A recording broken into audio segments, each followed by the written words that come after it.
Հարգելի գործընկերներ, այսօրվա դահլիճի տեսքը ինձ մոտ հաճելի հուշեր է արթնացնում նախորդ գումարման ազգային ժողովի, ընդ որում բացարձակ այլաբանություն չկա ասածից մեջ, իրապես հաճելի հուշեր է արթնացնում, որովհետև ես կարծում եմ առանց մեր ընդդիմադիր գործընկերների մեր քննարկումները շատ ավելի բովանդակային են անցնում, բայց ես առաջարկում եմ միասին քննարկենք ինչու այսօր մի պահ մեր դահլիճում մենք քննարկումներն անցկացնում էինք միայն քաղաքացիական պայմանագրով։ Կա երկու պատճառ, երկու խմբակցությունների դեպքում։ Նախ ուժեղ Հայաստանը ինչի ստեղ չի, որովհետև ուժեղ Հայաստանի մեր հարգելի գործընկերները նեղացան գնացին։ Սա նոր խոսք է եւի համաշխարհային քաղաքականության մեջ, որ ֆրակցիան ոչ թե բոյկոտում է ինչ-որ բան, ոչ թե չգիտեմ ինչ-որ բան անում, նեղանում գնում են։ Քաղաքական նեղացկոտության հետ մենք գործ ունենք։ Բայց եկեք հասկանանք լավ ինչից նեղացան այս մարդիկ, որովհետև մենք Կտրիչ Ներսիսյանին անվանում ենք Կտրիչ Ներսիսյան։ Եկեք հասկանանք ինչի է տենց ընդհանրապես։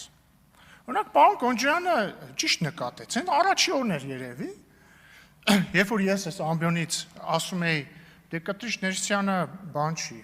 չէ, ասում էի, հա, դուստր ունի, զավակ ունի, պարոն Կարապետյանը իրոք տեղից ասես Գրիգոր Լուսավորիչն էլ զավակ ուներ։ Հիմա եկեք անալիզի ենթարկենք այս պնդումը ու ասողի հետևողականությունը։ Շատ լավ, Գրիգոր Լուսավորիչը իրոք ուներ զավակ։ Գրիգոր Լուսավորիչը ապրում էր 4-րդ դարում, առաջին ղեկավարն էր մեր նոր հիմնադրված եկեղեցու, եւ այն ժամանակ ըստ եկեղեցու կանոնների կարող էր բարձրաստիճան հոգևորականը ունենալ զավակ։ Նորմալ է, նորմալ չի, նորմալ էր։ Բայց ես ուզում եմ ճիշտ հասկանանք, էլի, օրինակ Գրիգոր Լուսավորիչը չի խաբել մարդկանց ասել ես զավակ չունեմ։ Ինքը օֆիցիալ զավակ է ունեցել, ինքը չի զբաղվել անառակությամբ։ Իրան եղել է թույլատրելի։ Սկսենք նրանից, որ երևի Գրիգոր Լուսավորիչը նույնիսկ մինչև իր քրիստոնյա դառնալն է երեխա ունեցել ամենայն հավանականությամբ։ Վստահ չեմ, բայց ենթադրում եմ կարող է այդպես լինի, բայց դա խնդիր չի, իր զավակն էլ է զավակ ունեցել։ Բայց իրանք չեն թաքցել, իրանք օրինական զավակ են ունեցել։ Հաջորդը Գրիգոր Լուսավորչի զավակը դարձել է կաթողիկոս։ Հիմա ես ճիշտ եմ հասկանում, որ առաջարկներն է, որ Կտրիչ Ներսիսյանի դուստրը հաջորդ կաթողիկոսը դառնա։ Հաջորդը մեր կաթողիկոսները դադարել են, ոչ միայն կաթողիկոսները, բարձրաստիճան հոգևորականները, դադարել են ապրել ընտանեկան կյանքով, եթե չեմ սխալվում, Աշտիշատի ժողովից հետո, երբ որ ժողովը եկեղեցական որոշել է, ասել է ժողովուրդ ջան, էլ չի կարելի։ Հիմա եթե ուզում ենք մենք այս մեր իրականությունը, այս չգիտեմ, կավկայական իրականությունից վերադարձնենք նորմալ հուն, ուրեմն թող ուժեղ Հայաստանը գաս ինչ է առաջարկում, տարբերակ 1, օրինակ մի քանի տարբերակ կարող եմ առաջարկել։ Թող խոսենք Կտրիչ Ներսիսյանի հետ, նախ թող ամոթ է, հայրը պետքա ճանաչի իր զավակներին։ Էլ ինչ հայր, որ իր զավակին չի ճանաչում։ Թող ելնի ասի այո դուստր ունեմ։ Երկրորդը, եթե ուժեղ Հայաստանը համարում է, որ մեզ պետքա ժառանգական կաթողիկոսարան, թող հայտարարի դրա մասին, եւ կքննարկենք, կարող են նաեւ շատ լիբերալ ուղղությամբ գնալ առաջարկել, որ կին կաթողիկոս ունենանք, իդեմ Կտրիչ Ներսիսյանի դստեր։ Եթե այս ամենը չեն հայտարարում, թող այս կրկեսը դադարացնեն։ Հաջորդը այդ դմդմփացնելու հետ կապված։ Նայեք, օրինակ ազգային ժողովի պատգամավորը կամ ազգային ժողովի նախագահը, փոխնախագահը, վարչապետը ի բնե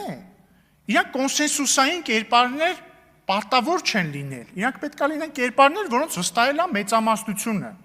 կամ կոալիցիոն մեծամասնությունը։ Ոչ ոք չի ակնկալում, որ Անդրանիկ Քոչարյանին պետք է բոլորը սիրեն։ Մի մասը պիտի սիրի, մի մասը չպիտի սիրի, այդ հարաբերակցությունն էլ պարոն Քոչարյանից եւ մեզնից է կախված։ Բայց մի գահ, որը կոչվում է ամենայն հայոց կաթողիկոսի գահ, մի պաշտոն, որը կոչվում է ամենայն հայոց հայրապետ։ Մի քանի բան նշանակում, որ այս մարդը պետք է լինի ամենայն հայոց, բոլոր հայերինը, ոչ թե Քոչարյանինը, Սամվել Կարապետյանինը, Սերժ Սարգսյանինը եւ իր KGB-ի ագենտ եղբորինը։ Եվ ինքնին այն փաստի բերման, որ 700,000 քաղաքացուց ավել քվեարկել է մի քաղաքական ուժի, որ ասում է մենք այս մարդուն պետքա հեռացնենք, կամ ինքնին են փաստը, երբ որ այդ մարդու անունը անդադ հնչում է, այս կամ այն կերպ անդադ դղրդոցներ են հնչում ազգային ժողովում, նշանակում ենք ամենայն հայոց չի, ինքը պարակտիչ է։ Եվ ինքը պետքա հեռանա հանուն դրա այն մնացած պատճառները մի կողմ թողենք, չեն ընդունում այդ մարդու։ Ու մի տարօրինակ իրավիճակ է ստեղծում, այսինքն մեր եկեղեցու ղեկավարը մի մարդ, ում անունը չի կարելի տալ։ Հասկանում եք, այն բան կար, չէ՞, գեղարվեստական գրականության մեջ, ասենք, Հարի Փոթերի մեջ, նա ում անունը չի կարելի տալ։ Բան Լորդ Վոլենդեմորտն է դարել այդ մարդը, Դարթ Վեյդերն է դարել այդ մարդը, դա նորմալ չի։ Մեր ուժեղ Հայաստանի գործընկերները ասում են, դուք վիրավորում եք մեր կրոնական զգացումները։ Կտիշ Ներսյանն է վիրավորում բոլորի կրոնական զգացումները, որովհետև ասում եմ, ոնց կարա մարդ, որը ունի զավակ եւ չի ասում, սա իմ զավակն է, համարվի պարկեշտ մարդ, հələ հոգեորական թողենք մի կողմ։ Լավ հայրը, չպետք է ասի սա իմ զավակն է։ Ինքը ոչ միայն լավ հոգեորական չի, ինքը լավ մարդ չի, եւ դա մեծ խնդրեմ է։ Ընդհանրապես խնդրեմ է, որ ես ավելի բարոյական մարդ եմ, քան Կտիշ Ներսյանը, չեք կարծում։ Ինչևէ, հարգելի գործընկերներ, վերադառնալով Հայաստան խմբակցությանը, եկել մեր հարգելի գործընկերները ստեղից ասում են դադարեցրեք վրեժխնդրությունը։ Դուք վրեժխնդիր եք, դադարեք վրեժխնդրությունը։ Ժորժ ջան, մի հատ իսկ կարող եք բացատրել հետևյալ փաստի հետ, ոնց է հարաբերակցվում ձեր պնդումը արմեր վրեժխնդրություն։ Օրինակ, ըստ այսօրվա հակակոռուպցիոն կոմիտեի հրապարակած նյութի, ասում է Քոչյանն ու իր ընտանիքը, ըստ մեղադրանքի, էլի, արել են մի հատ տարածք Կասկադի կողքը։ Այդ տարածքը 2 հեկտար։ Ասում է գնել են 40 միլիոն դրամով, 40 միլիոն դրամով։ Ասում է հետո այդ տարածքը, որ 40 միլիոն դրամով առել են, փոխանակել են էլի 2 հեկտար չափսով պետական տարածքի հետ, որը վաճառել են ուշադրություն 1 միլիարդ 740 միլիոն դրամով։ Այսինքն 1 միլիարդ 700 միլիոն դրամ օգուտ են ունեցել։ Խնդրում եմ ինձ բացատրեք։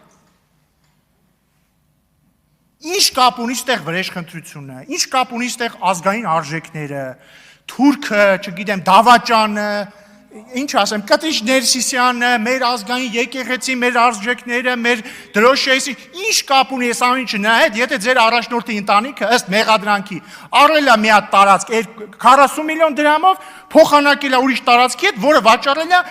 1 միլիարդ 740 միլիոն դրամով։ Տիկին Գրիգորյան, դուք սիրում եք գալ ստեղ, ասենց էլի են ձեր կրքոտ ելույթներից ունենաք։ Ձեր ելույթներն էլ պակաս կրքոտ չեն, Տիկին Գրիգորյանի դեպ։ Եկեք բացատրեք, խնդրում եմ, օրինակ կարող եք գալ եւ մեկ հոդաբաշխ բացատրություն տալ։ Ոնց է հնարավոր, որ տարածքը առնում ես 40 միլիոն դրամով, փոխանակում ես մյուս տարածքի հետ նույն չափսի, որը պետական է, ու վուալյա 1 միլիարդ 700 միլիոն դոլար քյար ես անում։ Բացատրեք դրամ, հա, ներողություն։ Բացատրեք, այդ ոնց է հնարավոր։ Ընդհանրապես դուք չեք հոգնել այդ ազգային արժեքները ձեր առաջնորդի ենթադրյալ Գողոնի Վահանի վերածելուց։ Չեք հոգնել։ Հայրենասեր եք, ազգային արժեքները ձեզ հետաքրքիր են, հա։ Հետաքրքիր են, արդարությունը ազգային արժեք, հա։ Արդարադատությունը ազգային արժեք, հա։ Եկեք պաշտպանեք այդ արժեքը։ Այսօր եկեք, խնդրում եմ, եթե դուք բոլորդ ազնիվ եք, այն մեկը կար, չէ, ասում էր թալ բանը, ինչ է, ապօրինի գույքը պետք է վերադարձվի։ Եկեք ասեք այդ 1 միլիարդ 700 միլիոն դրամը ո՞նց է առաջացել։ Բայց այո, սա վրեժխնդրություն է, ասելի բարեկամներ։ Արդարադատությունը ժողովրդի վրեժխնդրությունն է, ձեր նմաններից։ Եվ մենք վրեժխնդիր ենք լինելու Ռոբերտ Քոչարյանին, այլ ենթադրյալ կոռուպցիոներների, բոլորին հատ վրեժխնդիր ենք լինելու։ Որովհետև, ոնց էր ասում, երանի նրանց, որ քաղցն ու ծարավն ունեն արդարության, որովհետև նրանք պիտի հագենան։ Ու մենք հագենալու ենք մինչև վերջի կաթիլը։ Ռոբերտ Քոչարյանն էլ մուծվելու է մինչև վերջին կաթիլը այն բոլոր գումարները, որը դատախազությունը պահանջում է նրանից բռնագանձել որպես